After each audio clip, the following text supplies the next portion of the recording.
Hey, welcome back. We're in week 2 of the spring season. I just want to start by saying thank you for the love on the first video. I'm glad to see that there are people who are interested in taking a closer look at basketball. There was a comment on the last video from one of the players, which I quickly want to mention. It says, on the rebound, we should have just ran a simple one-man V-cut and pick and roll rather than a double screen, which we've never practiced. And if you have a play that you practice and all 5 guys on the court know it, then in a clutch scenario like that, you're absolutely right. It's probably your best option. But part of the beauty of running plays is being able to experiment and try different things. Remember, the opposing team doesn't know what you're running. Will you look to the best player for a basket, or will you give it to a player that the defense hasn't seen much of yet? Will you go for a 3, or will you try and put pressure on the rim? You have plenty of options, and nobody knows your team better than you do. Basically, if you have a play that works, then absolutely go for it. But don't shy away from trying something new, because if you haven't run it yet, the defense hasn't seen it yet. Alright, now there were some pretty good games this week, but there's one game I really want to talk about, and that's Bobcats versus Team HB. This game was extremely competitive, had some highlight plays, but most importantly was a battle of which team had the better game plan. Let me show you what I'm talking about. Let's take a look at Team HB first. Team HB's game plan offensively was pretty simple. Put the ball in the hands of your best player and run the offense through them. That player was primarily number 23, and sometimes number 8. Almost every possession started with one of them bringing the ball up the court and coming off a screen and looking to either score or get an assist. But they weren't playing selfishly. It was clear that this was the game plan because when a play didn't work, their teammates would pass it back up to them at the top and they'd run it again.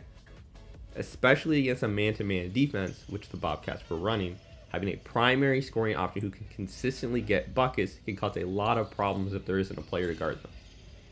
And as the game went on, Bobcats gave number 23 a lot of attention. They even picked him up in the backcourt. But the more attention you get as an offensive player, the less they give your teammates. Look at this play where he tries to go downhill, gets cut off and dribbles back up, and then looks towards the middle. But this player is so worried about the pass that he leaves his man once 23 looks over there, leaving a wide open teammate for an assist. Now obviously this game plan is not without its flaws. Your team is basically going to live or die depending on how good that player is. And I certainly wouldn't call some of these good shots. But when you're the best player on the team, you can afford to take some bad shots. And when they go in, it can be a huge momentum boost. Now, for Bobcats, the game plan was clear immediately after the jump ball. Push the pace. Team HB was running a 2-3 zone defense this game, which can be difficult to beat once it's set up. So if you attack before they can set it up, the defense won't be prepared, and you'll have an easier time getting to the rim. Add on that Bobcats have probably the fastest player in the league in number 11, and pushing the pace becomes a lot easier.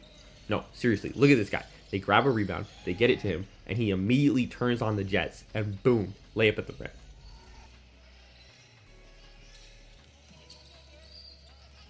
Now, when the defense gets a chance to set up, it's much harder to get to the rim, so instead they attack with the pass and good player movement. On a lot of these possessions, you'll see the ball swing around from side to side to force the defense into closeouts. Rarely does any one player dribble the ball more than twice, so there's no way to know who's taking the shot, which is often either a 3-pointer against a closeout or a layup that they snuck in behind the defense. This can be tricky because all the guys on the team need to be on the same page. More passes means more opportunities for turnovers, and it can oftentimes feel like you're waiting for the defense to mess up instead of creating shots for yourself. But a team that plays really well together and has a bunch of players who can score can get it done. So it was really interesting to see two teams competing with very different game plans, both offensively and defensively. One looking to push the pace, the other looking to slow it down. One looking to share the ball, the other playing through their best option. One running man defense and the other one running zone defense. Ultimately, Team HB ended up taking the win, going on a run to come back from down 12 and nailing some big shots down the stretch. It was a great game to watch. So I talked about the 2-3 zone briefly last time, but I want to go into it a bit more because when I look at the games, I see that there are a lot more teams running zone defense than man defense. On the one end, it makes sense. The goal of a 2-3 zone is to deny dribble penetration. If you're an offensive player on the perimeter, you'll have to beat 3 players if you want to get to the rim. So even if 1 or 2 defenders don't pick you up, you still got the one under the basket. But I'm going to say this again. The goal of a 2-3 zone is to deny dribble penetration. That does not mean you can't do it. it's just going to be harder. Now, obviously, I'm not saying run at 3 people and chuck up a layup, but I want you to understand 2 things. 1, not all 2-3 zones look the same. And 2, you should not let the defense dictate your game. So I often hear people say, how do I break a 2-3 zone?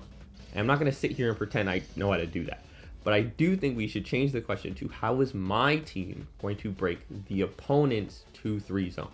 The difference being that you need to think about the weakness in the opposing team's zone and your team's strengths. Like I said, not all zones look the same. The main reason being that they have different players and slightly different goals. This is Pop Smoke zone. Notice how the 2 players at the top are sitting back because they would much rather let you take a 3 than give you anything close to the rim. This is Brothers Keeper zone. Notice how aggressive their perimeter players play in order to pressure the ball and force turnovers. Or how about that EVC will have the 2 perimeter players leak out early in order to get fast break points. Now when you're playing, it can be really difficult to notice these kind of things, and that's why I recommend having a coach or even a friend of yours that likes basketball, because it can be really helpful just to have someone let you know what they're seeing out on the court. The second thing was don't let the defense dictate your game. Dribble penetration is going to be difficult, and that'll often mean they'll leave perimeter shooters open to focus on it. So obviously that means do not fall for this. If you are not a good 3-point shooting team, do not let them force you into taking 3-pointers, especially not long ones. You will not win. Listen, I know it's tempting because you're probably open, but I need some of you to look at yourself in the mirror and ask yourself, is this a shot you make regularly? And often the fact that you're wide open can make it worse because now everyone's just sitting there watching you shoot it.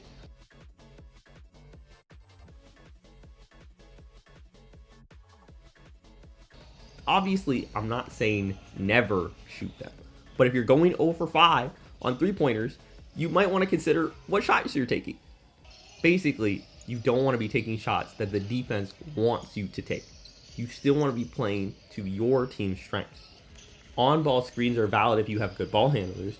Passing into the free throw line is a good spot because you're in the middle of the defense, so everyone has to turn to you. And if the guy under the basket doesn't step up, you've got an open jumper. Or you could do what the Bobcats did and pass the ball well to create closeouts. Or if you're just that good, you could just call ISO if you think you're that much better than your defender. You don't want to go away from what your team is good at. You're just going to have to play smarter or harder if the defense is trying to take it away. Finally, here are the standings for week 2. Thank you for sticking around all the way to the end. Let me know what kind of stuff you want me to cover next, and take care.